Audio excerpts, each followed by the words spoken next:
आज के क्लास में हम ब्लड से आगे बढ़ेंगे। ब्लड में कुछ एक बात जो हमसे बच्चों के द्वारा क्वेश्चन के रूप में पूछा गया कि ए बी ब्लड ग्रुप क्या होता है, बी ब्लड ग्रुप क्या होता है, मतलब ब्लड ग्रुप क्या है। हम आपको थोड़ा सा उसका आइडिया दे देंगे, क्योंकि आपको यहाँ डिटेल से पढ़ना नहीं है इस क्लास में, 10th में आगे की क्लास में पढ़ना है। और कुछ एक बच्चों का ये भी पूछना था कि वो कोगुलेशन ऑफ ब्लड क्या होता है, मतलब खून का थक्का जमना क्या होता है। हम उसका भी कुछ आइडिया दे देंगे, लेकिन यहाँ के क्लास में आपको पढ़ना नहीं है। हाँ, उसको हम कुछ आइडिया आपको हम दे देंगे। फिलहाल हम बात कर रहे थे ब्लड से आगे। अगर ब्लड और लिम्फ का बात किया जाए तो लिम्फ क्या था भाई, एक तरह का ब्लड ही है जिसमें आरबीसी नहीं है ना। वैसा ब्लड जिसमें आरबीसी नहीं है, अर्थात RBC minus sorry blood minus RBC is equal to lymph. हाँ, और लिम्फ का जो जो सिस्टम होगा, जो ऑर्गन का समूह होगा जो लिम्फ को लेकर जाएगा आएगा, उसको कहेंगे लिम्फेटिक सिस्टम। और जो आपके ब्लड को लेकर कैरी करेगा उसको कहेंगे ब्लड सर्कुलेटरी सिस्टम। अब यहां पर हम उन दोनों सिस्टम का थोड़ा सा बात करते हैं। तो आते बोर्ड पे है कि ब्लड क्या है, कोई भी पूछे आपसे तो दिमाग में एकदम आ जाना चाहिए कि फ्लूइड कनेक्टिव टिश्यू है। फ्लूइड का मतलब समझते हैं हम लोग, जिसका जो है ना शेप डिफिनिट नहीं है ना। शेप जो है वो डिफिनिट नहीं है, वो वेरिएबल है। वो आपका उसके किसी भी मीडियम के अनुसार वो बदल जाएगा। कनेक्टिव का मतलब समझते होंगे शायद, और नहीं जानते तो जान लो, जोड़ने वाला, एक दूसरे को कनेक्ट करने वाला, जोड़ने वाला। तो ब्लड को या लिम्फ को हम फ्लूइड कनेक्टिव टिश्यू भी बोलते हैं। इसको टिश्यू इसलिए नहीं बोल पाते हम, मतलब कंप्लीट टिश्यू इसलिए नहीं बोल पाते क्योंकि इसमें आरबीसी नहीं होता है। लेकिन ये भी टिश्यू ही है, लिम्फ भी क्या है, टिश्यू ही है। लिम्फ भी एक तरह का टिश्यू ही है जो बना है किससे भाई, तो ब्लड से बना है। ब्लड में से आरबीसी अगर हट जाए तो जो आपका टिश्यू जैसा स्ट्रक्चर बनता है फ्लूइड कनेक्टिव टिश्यू, उसको बोलते हैं हम लिम्फ। इसमें और इसमें थोड़ा सा अंतर है। इसको हम लोग, अधिकांश लोग जो है ना, वो आपका टिश्यू नहीं कह पाते। क्यों नहीं कह पाते, पीछे आगे हम के क्लास में थोड़ा सा इसको आगे के जो है ना आगे में हम देखते हैं इसको। फिलहाल ब्लड जो आपकी ब्लड में सर्कुलेट करता है, घुमाता है, या ब्लड जो जहां रहता है आपके बॉडी के अंदर, उस पूरे के पूरे सिस्टम को हम ब्लड सर्कुलेटरी सिस्टम कहते हैं।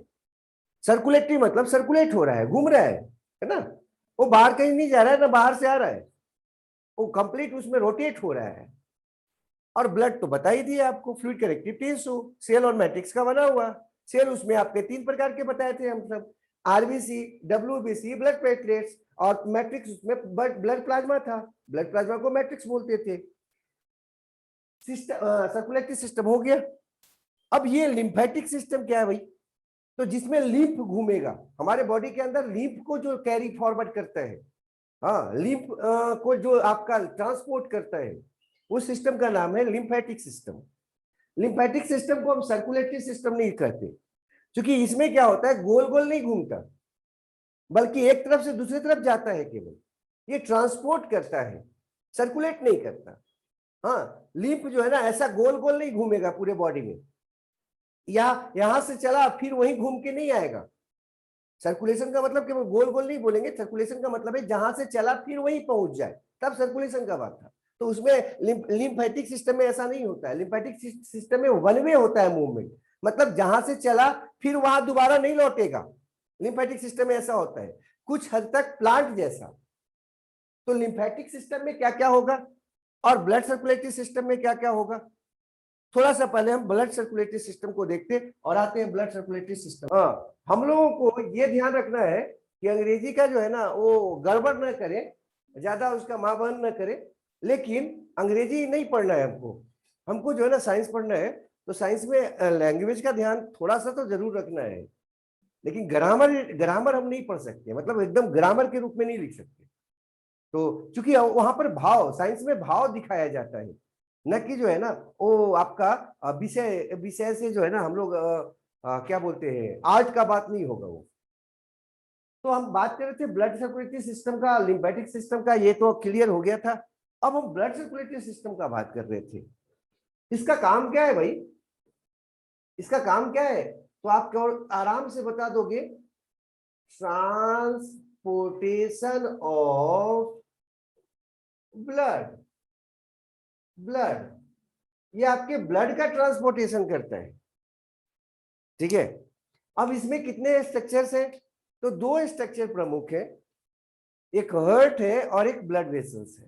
हार्ट क्या है भाई? मोटर है, हाँ, motor of blood circulatory system, है ना। यहां पर कर सकते हो एज मोटर, मोटर की तरह ये मोटर का काम करता है।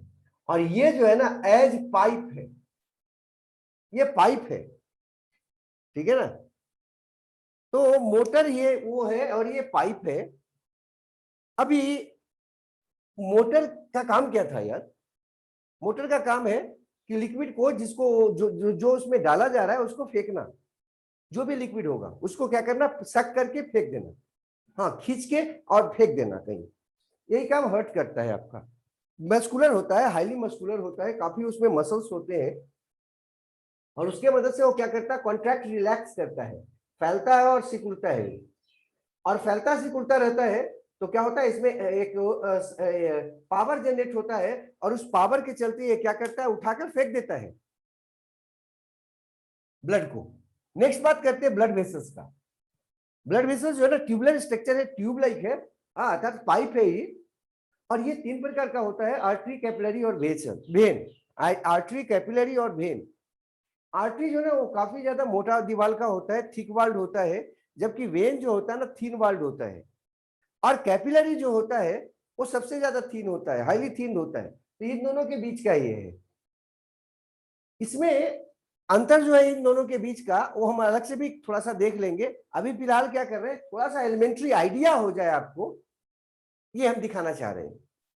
ये थिक वाल्ड है, हाईली थिन वाल्ड है, ये आपका जो है ना वो आपका थिन वाल्ड है।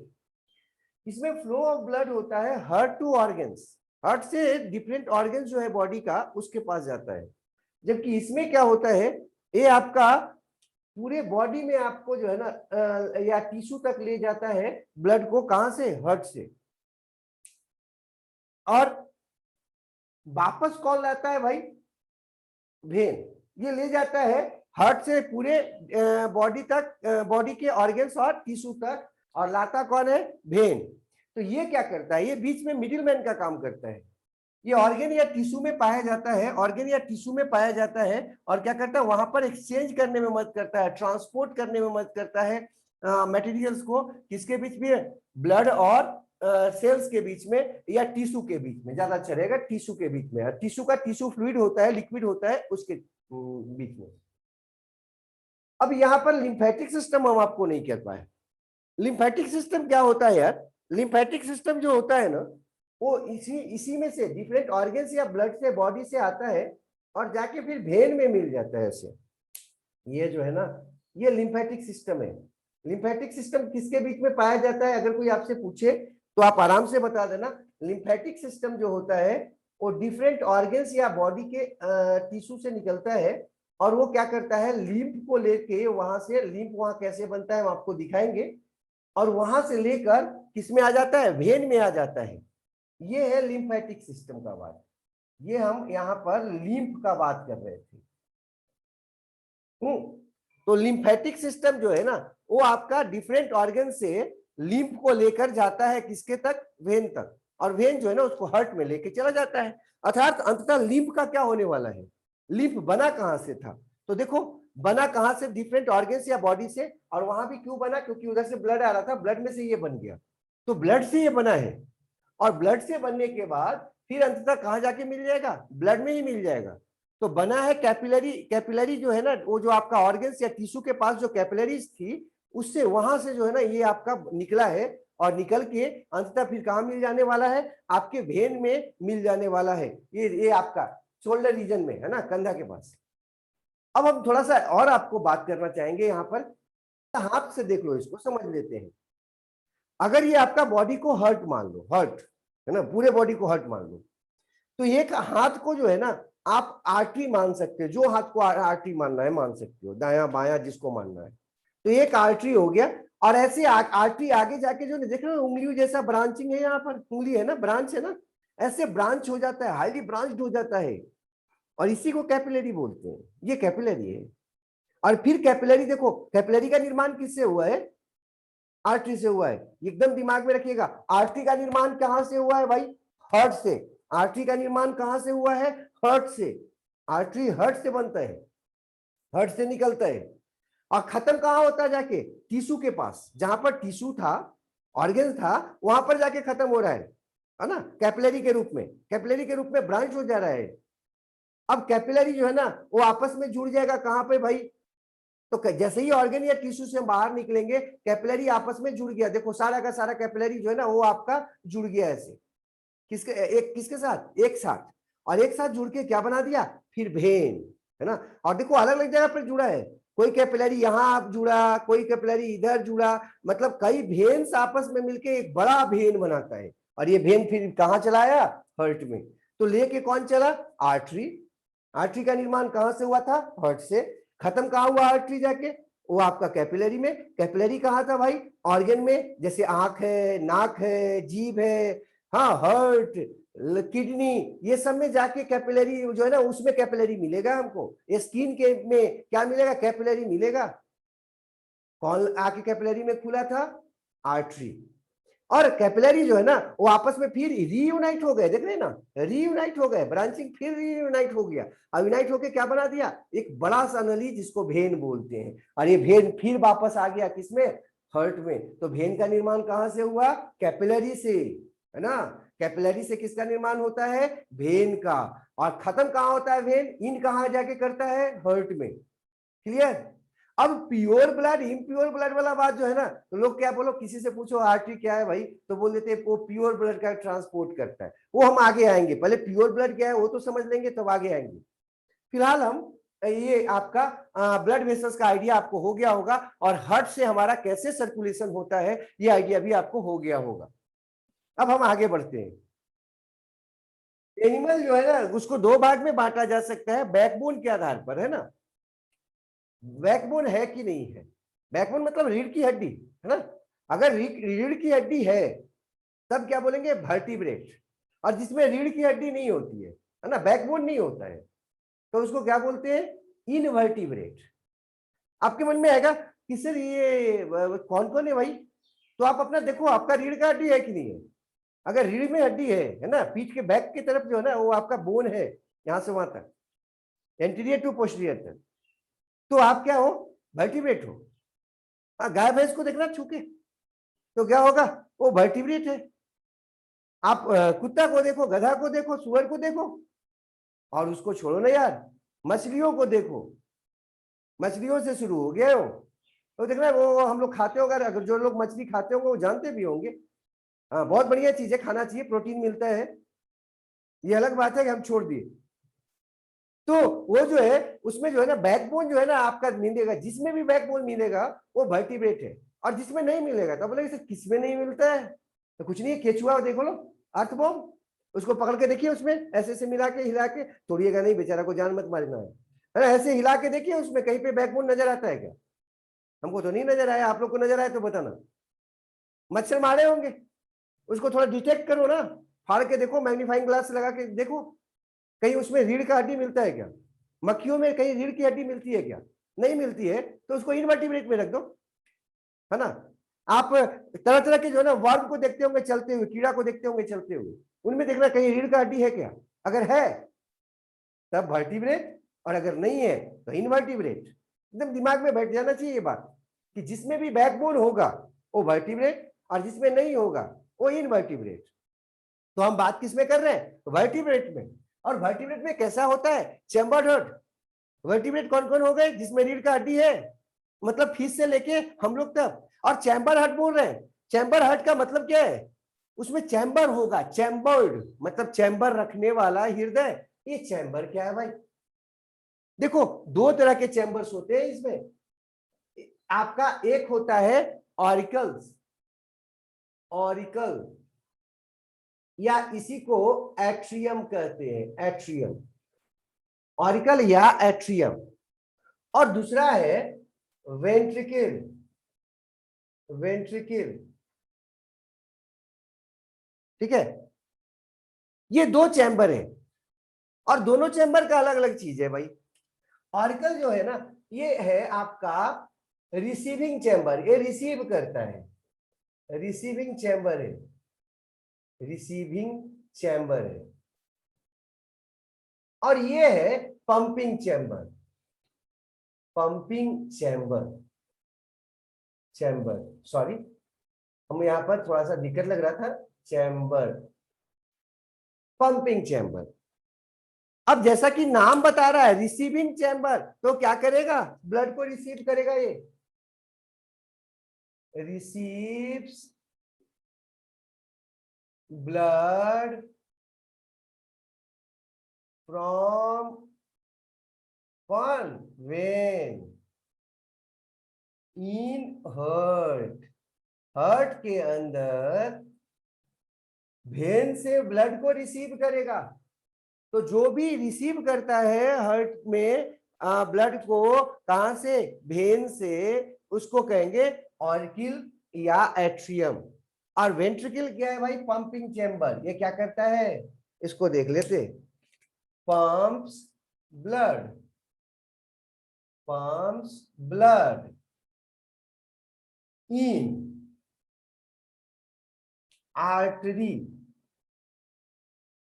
फ्रॉम हार्ट, हार्ट से आर्टरी में ब्लड को पंप कर देगा, तो उसका नाम क्या हो जाएगा, वेंट्रिकल। कई बार हमको गार्जियन और बच्चे लोग क्या बोले, कई बच्चे जो है ना वो जुड़ नहीं पा रहे, वो क्या करते यूट्यूब से देखते, हमको बोले सर यूट्यूब में देख लेंगे। तो यूट्यूब में हर चीज बताना संभव नहीं था। हाँ, हर चीज हम यहाँ से उसको यूट्यूब में डायरेक्ट नहीं डाल सकते, क्योंकि हम जो है ना डायरेक्ट यूट्यूब में नहीं पढ़ा रहे थे इसको। तो कोशिश क्या करनी है आपको कि ज्यादा से ज्यादा जो हम लोग है ना डायरेक्ट पढ़ ले ऑनलाइन में। ढेर सारी बातों को हम यहाँ जो बताते हैं वो आपका यूट्यूब के चैनल का अगर देखते होंगे वीडियो उसमें नहीं रहेगा। तो खैर हम यहाँ रहे थे, रिसीविंग चैम्बर किसको बोलेंगे, ऑरिकल्स को, और वेंट्रिकल को क्या बोलेंगे, आपको पंपिंग चैम्बर। तो क्या हो गया, ऑरिकल को एट्रियम भी बोलते हैं, डॉक्टर की भाषा में इसको क्या बोलते हैं, एट्रियम बोलते हैं। और इसको हम एक बात और करना चाह रहे हैं, इसको ए से डिनोट कर सकते हो, ए से, हाँ, और इसको भी से, तो आगे हम ए भी लिखेंगे, तो आपके दिमाग में आ जाना चाहिए ए मतलब ऑरिकल या एट्रियम और भी मतलब वेंट्रिकल। अब देखो इसका नंबर जो है ना वो वैरी करता है, सब में अलग अलग होता है। तो number of auricles and ventricles कर लेते हैं, number of auricles and ventricles in hearts of different animals, animals, अलग अलग एनिमल्स में ऑरिकल्स और वेंट्रिकल्स का कितना संख्या है, इसको देख लेते हैं। हाँ, इसको जरा सा देख लेते हैं। तो देखो पहला हम लोग शुरू किए वर्टिब्रेट, आपको बता रहे थे वर्टिब्रेट जो है ना वो शुरू होता है मेनली जो है ना वो कहां से, फिश से, मछली से, मछली से। तो मछली जो है आपका, उसमें आपका 2 चैम्बर्स होता है, चैम्बर्स होता है किसमें भाई, हर्ट में, हर्ट का बात कर रहे हैं। और उसमें एक जो होगा ऑरिकल और एक होगा वेंट्रिकल, क्लियर हो जाना चाहिए, एक लेने वाला और एक देने वाला, मछली में सिंपल सा बात है। अब बात कर रहे हैं दूसरा, हम सेकंड का बात करते हैं, और इसका जो सेकंड है वो है एम्फीबियंस, है ना। सेकंड जो है उसका नाम है एम्फीबियंस, एम्फीबियंस, है ना। एम्फीबियंस जो है उसमें आपका कितना चैम्बर है, 3 चैम्बर से, 3 चैम्बर से। और 3 चैम्बर में क्या क्या है भाई, 2 ऑरिकल्स, 2 को रिसीविंग चैम्बर है और एक पंपिंग चैम्बर है, 1 जो है ना वो आपका वेंट्रिकल है, पंपिंग चैम्बर है। अब थर्ड जो आते हैं, तीसरा, वो है रेप्टाइल्स, थर्ड है रेप्टाइल्स। रेप्टाइल्स का अगर हम बात करें, यहां पर रेप्टाइल्स का अगर हम बात करें तो इसमें आपका कितना चैम्बर, 3 चैम्बर्ड है, चैम्बर से, या फिर कह सकते हैं पार्शियली डिवाइडेड 3 चैम्बर, मतलब पार्शियली डिवाइड होता है वो 4 चैम्बर के रूप में वो बदलना शुरू हो जाता है। इसका एक अपवाद है, एक्सेप्शन है, ऐसे तो एक्सेप्शन कई हो सकते हैं, लेकिन आप लोग के लेवल में एक हम देख लेते हैं, इसका एक एक्सेप्शन है। और एक्सेप्शन को हम देख ले अगर क्रोकोडाइल का, है ना, क्रोकोडाइल, क्रोकोडाइल इसमें होता है 4 चैम्बर, हर्ट होता है, जिसमें 2 ऑर्गन्स होते हैं और 2 वेंट्रिकल्स होते हैं। आप लोग में ढेर सारे बच्चों को बात यहाँ पर आ रहा होगा दिक्कत कि इसमें आपका, हाँ, 2, इसमें 3 चैम्बर बताए, तो कौन कौन सा है भाई? 3 चैम्बर में 2 ऑर्गन्स है और एक जो है ना वो आपका वेंट्रिकल है, मतलब एक पंप करने वाला है। लेकिन इसी में एक क्रोकोडाइल कॉमन एग्जांपल है, आप लोग के लिए देखे भी होंगे, मगरमच्छ जिसको बोलते हैं, उसमें आपका 4 चैम्बर, 2 ऑर्किल और 2 वेंट्रिकल। अब जो है ना, इसके बाद रेप्टाइल्स के बाद जो आया है चौथा जो है आया गया है, अब मतलब इवोल्यूशन जब हुआ एनिमल्स का, तो उसमें चौथा जो माना जाता है वो है आपका बर्ड्स, और माना ये जाता है कि बर्ड्स का निर्माण जो है ना वो आपका कुछ पार्टिकुलर रेप्टाइल्स से हुए हैं, जो कि वो जो रेप्टाइल्स थे वो आपका डायनासोर का प्रजाति का था, डायनासोर था, है ना। तो डायनासोर के एक वेराइटी से जो है ना वो कुछ बर्ड्स बने हैं। तो खैर हम यहाँ रहते बर्ड्स में 4 चैम्बर्स है, और इसमें जो है ना 2 ऑरिकल्स है और 2 जो है ना और वेंट्रिकल्स है, 2 वेंट्रिकल्स है। फिर आप जो है ना 5वां बात करो जो सबसे हाई में अभी है, हाँ, और हम लोग हैं संयोग से मैमल्स, हैं। मैमल्स का अगर बात करते हैं तो इसमें 4 चैम्बर्स है, और ये जो है ना पूरी तरह से विकसित है अभी, 2 ऑरिकल्स है और 2 जो है ना वेंट्रिकल्स है। इसमें जो सबसे बढ़िया बात याद रखना है, ये दोनों के दोनों जो है ना वो आपके वार्म ब्लडेड है,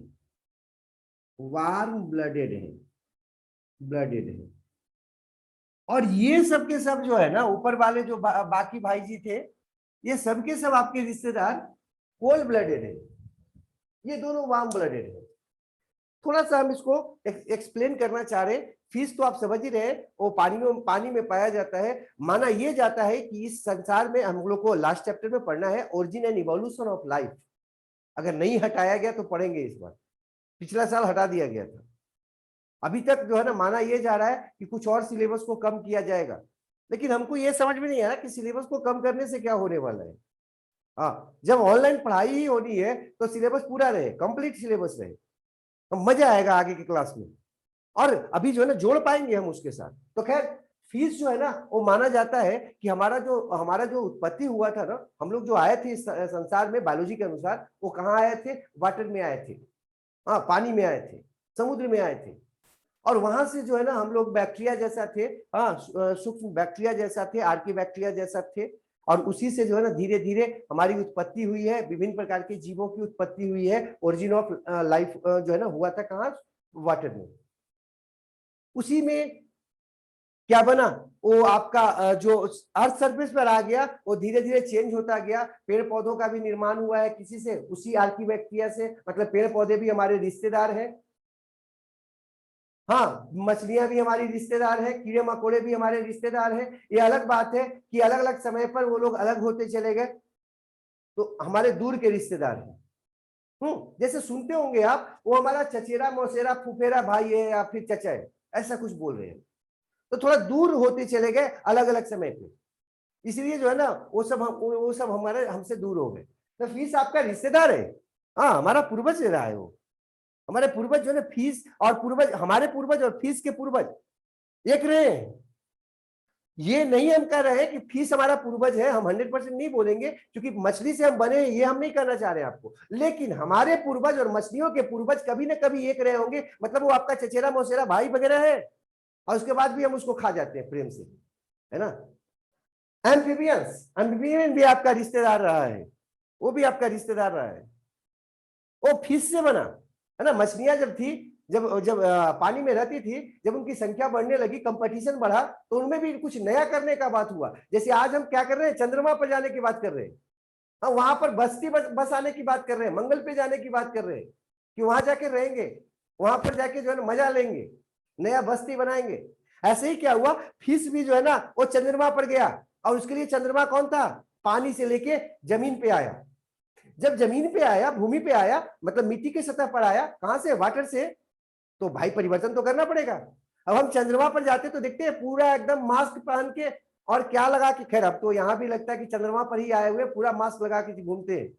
और कई बार, कल भी हम गए थे ऑफिस में, तो कई बार क्या होता है, सामने वाला एक दूसरे को पहचान नहीं पाता है, बोलता है क्या बोले सर, ये वो जो है ना मास्क के कारण कंफ्यूजन हो जाता है।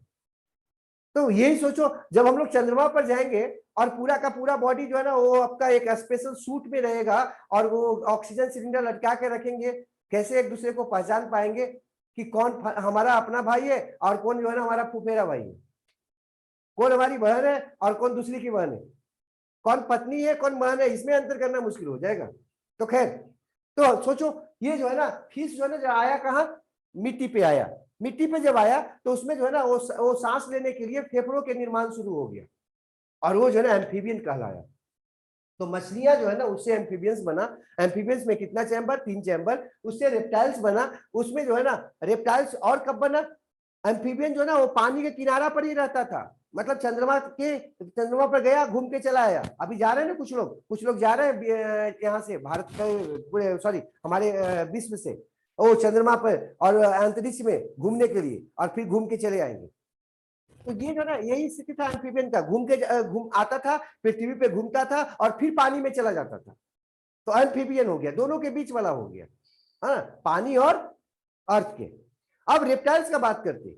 ये 9th में पढ़ना था, हम 9th वाला बात बोल रहे हैं, ऐसा नहीं समझना है कि ये सर कहां से ले आ रहे हैं, 9th वाला चीज बोल के उसको मिलाना चाह रहे हैं हम। रेप्टाइल्स, रेप्टाइल्स, रेंगने वाला, है ना। जब चलता है ना पृथ्वी पे, तो कोई ना कोई बॉडी का पार्ट उसका पृथ्वी के सरफेस के साथ क्या करता है, रगड़ खाता है, फ्रिक्शन में होता है, तो उसको बोलते हैं रेप्टाइल्स। देखना आप छिपकली को देखना, चलता है तो बॉडी का पार्ट रगड़ खाता है। और आप लोग में से भी कुछ लोग हैं जो चलते हैं तो पैर जब उनका जो है ना जमीन के साथ रगड़ खाता है, चप्पल जो है ना आवाज करता है, तो उनको बोल सकते हैं रेप्टाइल, रगड़ के चल रहे हैं। और ये बता रहा है कि हमारा पूर्वज रेप्टाइल था या रेप्टाइल जैसा जीव था। खैर, तो जो जो जिनके चलते समय, मूवमेंट के समय बॉडी का कोई ना कोई पार्ट या बॉडी का पार्ट क्या खाता है, रगड़ खाता है जमीन के साथ, उसको बोलते हैं रेप्टाइल्स। इसमें सारे के सारे आ जाएंगे, स्नेक्स वगैरह सब आ जाएंगे, लिजार्ड वगैरह सब आ जाएंगे। उसमें से क्रोकोडाइल भी आपका एक रिश्तेदार का ही है, रिश्तेदार ही है। वो 4 चैम्बर का हो गया था, और वहां पर 2 ऑर्किड और 2 वेंट्रिकल बन गए थे। इसी में से कुछ रेप्टाइल्स जो थे उनसे बर्ड का निर्माण हुआ, और बर्ड जो है ना 4 चैम्बर का है। इन दोनों में वार्म ब्लडेड, दोनों के दोनों वार्म ब्लडेड होते हैं। मैमल तो सबसे आगे है, मैमल तो समझते ही होंगे, बर्ड्स जो उड़ने वाला था, वो हवा में और जाने का मन किया कुछ रेप्टाइल्स को, उछलने लगा, वो उछलते उछलते अंततः हाथ जो है ना उसका पंख जैसा होना शुरू हो गया, और वो जो है ना बर्ड्स कहलाए। इतना आसान नहीं है इवोल्यूशन, ये करोड़ों अरबों साल में हुआ है। ऐसा मत समझिए कि हम भी छत पर से उछलना शुरू कर देंगे तो जो है ना हमारा भी क्या हो जाएगा, पंख आ जाएगा। छत पे उछलना शुरू करेंगे, अगर छत पर रह गए तो थोड़ा बहुत चोट लगेगा, अगर छत के नीचे आ गए तो फिर थे हो जाएगा, है ना, परमानेंट हाउस चले जाएंगे। ध्यान रखिएगा, छत पर से कूदना नहीं है। अभी हम लोग बर्ड्स नहीं बना सकते, क्यों नहीं बना सकते, क्योंकि ये जो है ना एक दिन का काम नहीं है, 1 महीने का काम नहीं है, बल्कि अरबों साल में हुआ है, ऐसा कहना है बायोलॉजी का। मैमल्स सबसे विकसित एनिमल है, सबसे विकसित ऑर्गेनिज्म माना जाता है अभी वर्तमान में। और मैमल्स जो है ना किसको बोलते हैं, आप लोगों को हम पहले भी बताए थे। मैमल्स जिसके शरीर पर बाल हो, देखो ये शरीर पर बाल है, जैसे ही आए ना मैमल्स, हाथ चला जाना चाहिए बाल पर, शरीर पे बाल हो, है ना, बाहरी कान हो, है ना, जो जिसके पास मेमोरी ग्लैंड हो, मतलब दूध देने वाला रचना हो, हाँ, मेमोरी ग्लैंड हो, और जो बच्चों को जन्म देता है, जो बच्चों को दूध पिलाता है, उन सबको हम क्या कहते हैं? मैमल्स कहते हैं। और भी लक्षण है, लेकिन ये 3-4 लक्षण तो आप याद रख ही सकते हैं और देख के आप पहचान सकते हैं। गधा मैमल्स है कि नहीं है? तो कान है उसका, तो मैमल है यार, और बाल भी है उस पर, तो मैमल है यार। छुछुंदर मैमल है कि नहीं है? तो देखना उसको, कान है यार, है ना, शरीर पे बाल भी है, तो मैमल है। लेकिन पक्षी जो है वो मैमल क्यों नहीं कहलाएगा? ना कान है और ना उसमें वो आपका पर है, उसमें बाल नहीं है। तो खैर, मैमल्स आपको पहचान लेना चाहिए। और मैमल्स और ये दोनों वार्म ब्लडेड है, क्यों? क्योंकि इनमें क्या होता है, circulation of pure blood in body में प्योर ब्लड का सर्कुलेशन होता है, और इसी कारण से हम वार्म ब्लडेड है। और बाकी जो हमारे रिश्तेदार तीनों थे, ये तीनों के तीनों कोल्ड ब्लडेड हैं। अब वार्म ब्लडेड कोल्ड ब्लडेड किसको बोलते हैं? वार्म ब्लडेड मतलब गर्म खून वाला नहीं, वार्म ब्लडेड का मतलब होता है जिसके बॉडी का टेम्परेचर वातावरण के अनुसार वैरी ना करे। जिसका वातावरण के अनुसार वैरी करेगा उसको बोलेंगे कोल्ड ब्लडेड, और जिसका ना करे उसको बोलते हैं वार्म ब्लडेड। ठीक है, तो वार्म ब्लडेड का मतलब है कि कांस्टेंट बॉडी टेम्परेचर वाला, हाँ, और जिसके बॉडी का टेम्परेचर इन्वायरमेंट के अनुसार चेंज ना होता हो उसको वार्म ब्लडेड बोलते, और जिसका चेंज हो जाता है उसको हम लोग कोल्ड ब्लडेड बोलते या पोइकिलोथर्म्स बोलते, वो आगे क्लास में हम देखेंगे। तो वार्म ब्लडेड कोल्ड ब्लडेड दिमाग में आ जाना चाहिए। कोल्ड ब्लडेड मतलब वातावरण के अनुसार जिसका टेम्परेचर शरीर का वेरी करता हो। हाँ, हम लोग का वेरी नहीं करता, हम लोग क्या है, वार्म ब्लडेड है, एकदम फिक्स रहता है 37 डिग्री या 38 डिग्री, या फिर जो है 98.4 डिग्री फॉरेनहाइट, ऐसा हम लोग पढ़ते हैं। तो 98.4 डिग्री फॉरेनहाइट अगर है तो बोलते नॉर्मल है, 100 डिग्री हो जाए बोलते यार टेम्परेचर बढ़ गया जल्दी से दबा दो, ऐसा कुछ बोलते। क्योंकि हम लोग कैसे हैं, वार्म ब्लडेड हैं। अब हम आगे बढ़ते, यहाँ पर एक दो बात को और करना चाहेंगे हम यहाँ पर, और वो बात क्या है देख लेते, आइए। हाँ रुकिए, ये फिश का थोड़ा सा हम देख लेते हैं।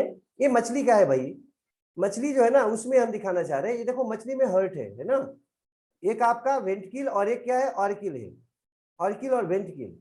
ठीक है, अब इसमें आपका थोड़ा सा उल्टा हो गया है। अभी इसमें क्या हो रहा है कि आपका देखो, ऑर्किल जो है ना वो आपका ब्लड को रिसीव किया, और रिसीव करके वेंट्रिकल को देगा, वेंट्रिकल क्या करेगा, वो आपका पूरे के पूरे बॉडी को दे देगा। ठीक है, यहाँ पर उल्टा हो जा रहा है, वेंट्रिकल जो है ना ऑर्किल में दे रहा है, ऑर्किल से जो है ना वो आपका गिल्स में जा रहा है, ये गिल से है ना, ये गिल है मछली का, और उससे क्या हो रहा है, प्योर ब्लड हो जा रहा है, और वो प्योर ब्लड जो है ना वो आर्टरी से घूमता हुआ वो चला आएगा फिर किसमें, बॉडी में, और बॉडी से जो है ना वो फिर चला जाएगा वेंट्रिकल में, और वेंट्रिकल ऑर्किल में पंप करता है, ऑर्किल से के द्वारा जो है ना वो घूमता जाता है। ये इसमें है ऐसे। हम यहाँ पर थोड़ा सा जो है ना ध्यान रखिएगा, ऑर्किल जो है ना वो पंपिंग चैम्बर है, इसमें कहीं ना कहीं थोड़ा सा जो है ना हमारा लिखने में दिक्कत हो गया है, गड़बड़ हो गया है, इसको जरा सा सुधार का जरूरत था। खैर छोड़ दीजिए, आप दिमाग में रखिएगा, ऑर्किल जो है ना वो रिसीव करेगा और वेंट्रिकल क्या करेगा, पंप करेगा।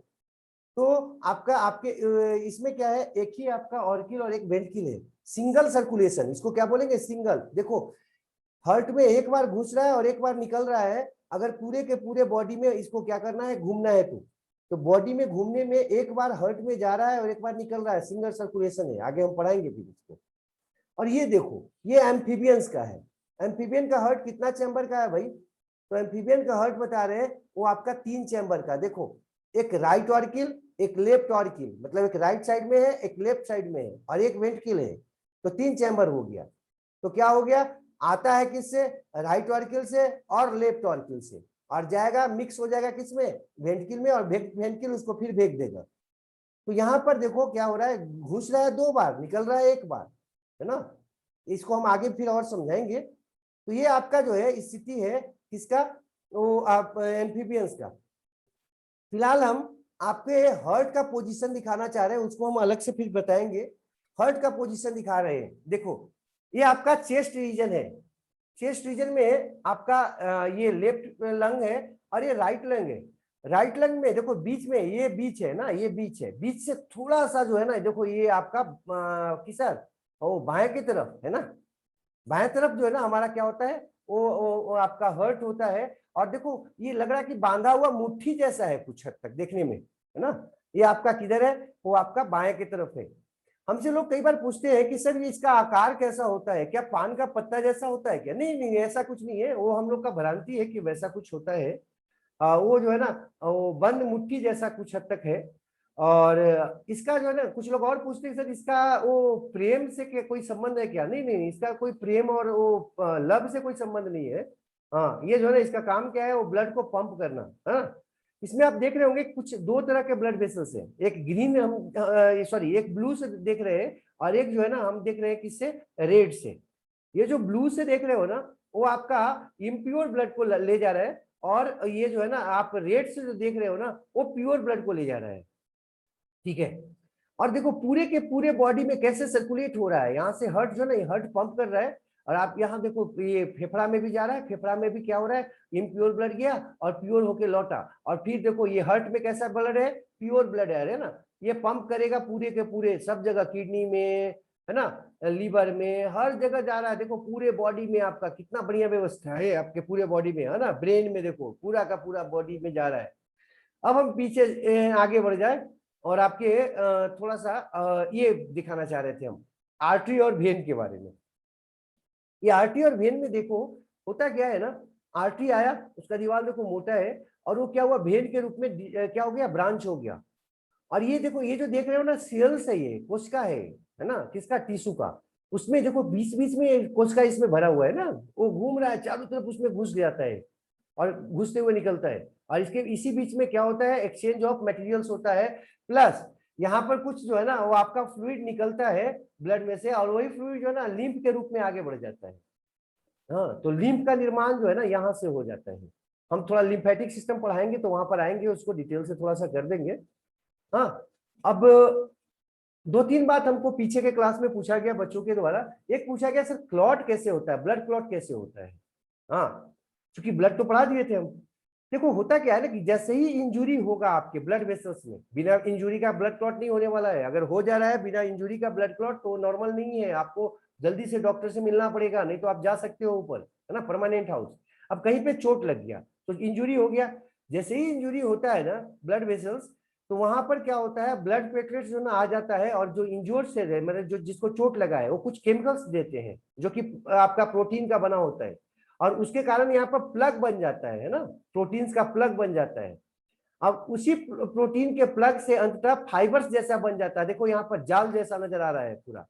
और ये जाल पर ब्लड वेसल्स के ये जहां पर टूटा था वहां पर बना है जाल जैसा रचना, वहीं पर जो है ना वो आपके ब्लड जो सेल्स हैं वो जाकर जम जाते हैं। अब ब्लड सेल्स जब जम जाएंगे ना, इसी को कोगुलेशन बोलते हैं। तो केवल पानी जैसा देखना ऊपर की तरफ निकलता है, जिसको पंछा बोलते हैं या सीरम बोलते हैं, है ना। तो ये जो सीरम है ना, पंछा जैसा येलोइश पेल जैसा निकलता है ना, हल्का हल्का जो है ना पीला जैसा निकलता है, वो यहाँ क्यों निकलता है, क्योंकि ब्लड सेल तो निकल नहीं सकता, इसको तो बंद कर दिया, तो कोई भी ब्लड सेल निकल नहीं पाएगा। तो कौन निकलेगा, केवल पानी जैसा थोड़ा सा निकलेगा, जब तक ये पूरा बंद नहीं हो जाएगा। अब ये जो बना है जाल जैसा, वो धीरे धीरे कॉन्ट्रैक्ट करता है और दोनों के सरफेस को चिपका देता है, आपस में सटा देता है। जैसे हम लोग देखे हुए कभी ऑपरेशन हुआ है ना किसी को, तो टाका पड़ता है। टाका क्या करता है, दोनों कटे हुए सरफेस को जोड़ देता है, आपस में खींच के मिला देता है। अब मिलाता है तो दोनों आपस में जुड़ जाता है धीरे धीरे सेल्स के द्वारा। तो यहाँ भी यही करता है, ये टाका जैसा काम कर रहा है। कौन, ये जो फाइबर्स बना है, प्रोटीन का थ्रेड बना है, नेट बना है, ये क्या करेगा, दोनों को टाका जैसा आपस में जोड़ के रखेगा। और वो जो टाका जैसा जोड़ के रखेगा, धीरे धीरे दोनों के सेल्स आपस में डिवीजन करके जुड़ जाएंगे। अंततः ये आपका क्या होगा, बंद हो जाएगा यहाँ पर छेद जो हो गया था। तो ये आपको डिटेल से आगे पढ़ना है, लेकिन आपको मोटा मोटी बता दे रहे हैं। इसमें देख रहे होंगे लाल लाल जैसा कुछ है गोल गोल, ये आरबीसी है, और जो नजर आ रहा है ना वो आपका डब्ल्यूबीसी है और ब्लड प्लेटलेट्स है। तो यहाँ पर ये जो ब्लू जैसा है छोटा छोटा, वो ब्लड प्लेटलेट्स है, और उजला जैसा है वो देखो ये वो आपका डब्ल्यूबीसी है। तो ये जो आपका ब्लू जैसा है वो आकर जम गया कहाँ पर, कटे हुए क्षेत्र पर, और वहां पर कुछ लिक्विड देता है, हाँ, प्रोटीन के रूप में। प्रोटीन देता है कुछ सिक्रीशन के रूप में, और वो प्रोटीन जो है ना वो अंततः क्या बना देगा, जाल जैसा स्ट्रक्चर बना देगा, जिसमें ब्लड वेसल्स के सेल्स जो है वो आपके फंस जाएंगे, ट्रैप हो जाएंगे, और आपका ये जाम हो जाएगा। जिस तरह से आपका जो नाली में जो जाली लगा होता है ना, जाली देखते होंगे नाली में लगा होता है, और उसमें बाल वगैरह गिर जाए तो कैसे ट्रैप हो जाता है, पानी जाना अंततः बंद हो जाता है। उसी प्रकार का यहाँ भी हो जाता है क्लॉटिंग। ठीक है, आगे बढ़ जाते हैं हम। अभी हमसे लोग कुछ ब्लड ग्रुप के बारे में हमसे पूछ रहे थे कि कौन सा ब्लड ग्रुप क्या होता है, ब्लड ग्रुप क्या है। देखो हुआ क्या ना कि कार्ल लैंडस्टीनर साहब ने ब्लड को कई ग्रुप में बांटा, कई समूह में बांटा, और वो जो बांटा है वो आपका इसके आधार पर बांटा था कि उसमें एंटीजन है कि नहीं, एक विशेष प्रोटीन है जिसको हम एंटीजन बोलते हैं, वो है कि नहीं, इसके आधार पर इसको बांटा कई ग्रुप में। तो ब्लड ग्रुप ओ किसको कहते हैं, जिसमें कोई एंटीजन नहीं है, आरबीसी के सतह पर पाया जाने वाला कोई भी एंटीजन अगर नहीं हो तो उसको बोलते हैं ब्लड ग्रुप ओ, है ना। और इसमें आपका दोनों एंटीबॉडी होता है, एंटीबॉडी ए और बी। अब इसमें ये किसको किसको ब्लड दे सकता है और किससे ब्लड ले सकता है वो भी हम लिख दिए हैं, आप देख लेना। ब्लड ग्रुप ओ जो है ना, ब्लड किसको किसको दे सकता है, ओ को, ए को, बी को और ए बी को, किसी को भी दे सकता है। हाँ, ब्लड ग्रुप ओ वाला, इसलिए इसको हम लोग क्या बोलते हैं, यूनिवर्सल डोनर बोलते हैं, है ना, सर्वाहारी वो देने वाला, एकदम जो है ना ये एकदम दानी है, किसी को भी ब्लड दे देगा, किसी भी ब्लड ग्रुप का है उसको ये ब्लड दे देगा। अर्थात किसी का ब्लड ग्रुप ओ अगर रहे तो आराम से जाकर किसी को भी ब्लड का जरूरत है वो दे सकता है। तो ब्लड ग्रुप ओ वाला जो है किसी को भी ब्लड दे सकता है, लेकिन लेगा तो किससे लेगा, केवल ओ वाला से लेगा, सबसे नहीं ले सकता है, बेचारा बेचारा हो गया ये। अब ए को देख लीजिए, ये जो है उसमें एंटीजन कौन रहता है, ए रहता है, उसी के नाम पर उसका नाम पड़ा ए, ठीक है। और इसमें एंटीबॉडी कौन रहता है, एंटीबी। और ये किसको किसको ब्लड दे सकता है, किसको किसको ले सकता है, जरा सा देख लीजिए, ये वाला ए को दे सकता है और ए बी को दे सकता है, ठीक है। और ले किससे सकता है, ओ और ए से। इसी तरह से बी वाला में एंटीजन कौन हो गया, बी, दे किसको सकता है, बी और ए बी को। एंटीबॉडी कौन है, एंटी ए का उल्टा इसमें है लेकिन बी का उल्टा नहीं है, ध्यान रखना है। बी और ए बी को दे सकता है और ले किससे सकता है, ओ और बी से। अब आते हैं ए बी में, ए बी में दोनों एंटीजन रहता है, ए और बी दोनों, लेकिन एंटीबॉडी नहीं होता है, ध्यान रखना। ओ में एंटीजन नहीं होता, बी में एंटीबॉडी नहीं होता ब्लड ग्रुप का, ब्लड ग्रुप का एंटीबॉडी ये समझना कि वो जो है ना वो बाकी एंटीबॉडी जो मारता है वायरस वगैरह को, उसका बात नहीं कर रहे हम बात कर रहे हैं किसका, ब्लड ग्रुप का एंटीबॉडी के बारे में और एंटीजन के बारे में। अभी दे किसको सकता है, ए बी, केवल ए बी को दे सकता है, एक अकेला को दे सकता है। हाँ, ए ओ ले सकता है किससे, अकेला ओ से, और ये दे सकता है किसको, केवल ए बी को, और ले सकता है किसी से भी। तो इसको अंतरराष्ट्रीय भिखमंगा कहते हैं, किसी से भी ले सकता है, यूनिवर्सल है ना, यूनिवर्सल रिसिपिएंट कौन, ए बी। ए बी अगर ब्लड ग्रुप है तो आप खुश रहो, किसी से भी ब्लड ले सकते हो। और अगर ओ है तो आप किसी को दे सकते हो, लोगे तो खाली अपने जैसे आदमी से, है ना, ओ वाला से ही लोगे। ओ वाला लेगा ओ वाला से, देगा किसी को भी।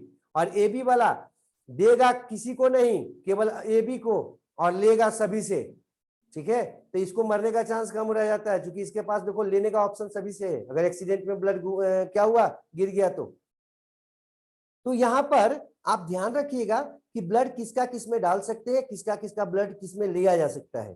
तो ये आपको हम बता रहे थे ब्लड ग्रुप के बारे में, जैसा कि हमसे बच्चों ने बार बार पूछा।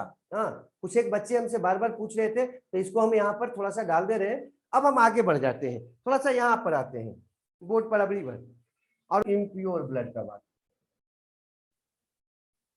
ये जो है ना शब्द बहुत इंपॉर्टेंट है, प्योर ब्लड किसको कहेंगे, इम्प्योर ब्लड किसको कहते हैं। प्योर का मतलब होता है मोर O2 लेस CO2, और इम्प्योर का मतलब होता है लेस O2 और मोर CO2। अब ये मत समझना O2 के तुलना में, नहीं नहीं नहीं, ये दोनों का कंपैरिजन है, कंपैरिजन ये दोनों के बीच में है ना, दोनों ब्लड के बीच में कंपैरिजन करेंगे, ऐसा नहीं कि किसी और से अकेले से कर देना है। इसको हम लोग किसको, इम्प्योर ब्लड को और प्योर ब्लड को, इसको हम ऑक्सीजनेटेड भी बोलते हैं, ऑक्सीजनेटेड, जिसमें ऑक्सीजन है तो ऑक्सीजनेटेड बोलते हैं। और जिसमें ऑक्सीजन कम हो गया है तो उसको बोलते हैं डीऑक्सीजिनेटेड ब्लड। तो प्योर और इम्प्योर ब्लड मतलब अशुद्ध और शुद्ध ब्लड का बात अगर कोई करेगा ना तो आपके दिमाग में आ जाना चाहिए वैसा ब्लड जिसमें कंपैरेटिवली अगर मोर O2 है कंपैरेटिवली किसी ब्लड के तुलना में, तो वो क्या हो जाएगा प्योर। और कंपैरेटिवली लेस है ब्लड के ही तुलना में तो उसको बोलेंगे इम्प्योर, है ना। अब यहाँ पर एक बात और हम आपको बताना चाह रहे हैं कि ये जो इम्प्योर ब्लड होता है ना उसका पीएच का मान होता है, पीएच मान होता है 7.3। हाँ, जबकि प्योर ब्लड का अगर हम बात करें, प्योर ब्लड का अगर हम बात करेंगे तो उसमें जो आपका पीएच मान होता है 7.4 होता है, 7.4 होता है, ध्यान रखना है। हाँ, तो पीएच मान मतलब एसिडिटी जो है बताता है, तो एसिडिटी जो है ना ज्यादा किसमें होता है, इम्प्योर ब्लड में एसिड होता है वो ज्यादा, किसके तुलना में, प्योर ब्लड के तुलना में। प्योर ब्लड कैसा होता है, 7.4 होता है। तो CO2 क्या करता है भाई, एसिडिटी देता है। इसीलिए तो हम आप लोगों को बोलते हैं ठंडा नहीं पीना चाहिए, Coca Cola Pepsi. Coca Cola में क्या होता है, कार्बन डाइऑक्साइड दिया गैस उसमें डाला जाता है, हाँ भर के, और इसलिए जब खोलोगे ना ढक्कन तो देखना बुलबुला जैसा निकलता है, वो कार्बन डाइऑक्साइड निकल रहा है। अब वो कार्बन डाइऑक्साइड H2O के साथ घुल जाएगा तो बताओ क्या होगा, एसिडिटी बढ़ेगा कि बेसिसिटी बढ़ेगा, एसिडिटी बढ़ेगा। तो इसीलिए अगर उसको हम पिएंगे ना तो हमारे पेट के अंदर एसिड बढ़ जाएगा, है ना, तो आपको हर्जा करता है। इसलिए खूब खा लीजिए, कहीं पार्टी में गए खूब खा लिए, एकदम एकदम ऊपर तक डाल लिए, पैसा दिए थे ना यार, अब तो पैसा दीजिए तब खाइए, शादी में तो वही व्यवस्था है। तो अगर हमको क्या करना है, शादी में गए खूब खा लिए ऊपर तक, अब उसको पचाना है तो क्या करना है, पानी कम पियो, पानी नहीं पियो, उसमें क्या मारो, ठंडा मारो। हाँ, पेप्सी है, कोको कोला है, उसको मार लो, उससे क्या हो जाएगा, एसिडिटी बढ़ाएगा और पूरा का पूरा भोजन को पचा देगा, आप आराम से बच जाओगे।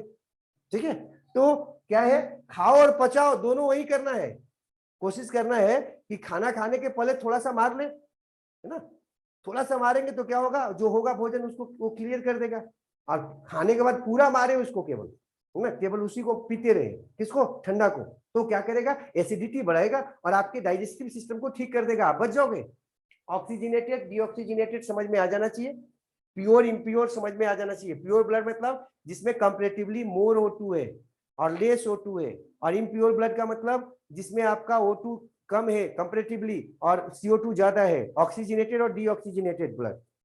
नेक्स्ट डे के क्लास में हम ह्यूमन हार्ट को पढ़ा देंगे, आपको क्लियर कर देंगे, ह्यूमन हार्ट जो है ना वो कर लेंगे हम, और ब्लड वेसल्स वगैरह देख लेते हैं, चलते हैं।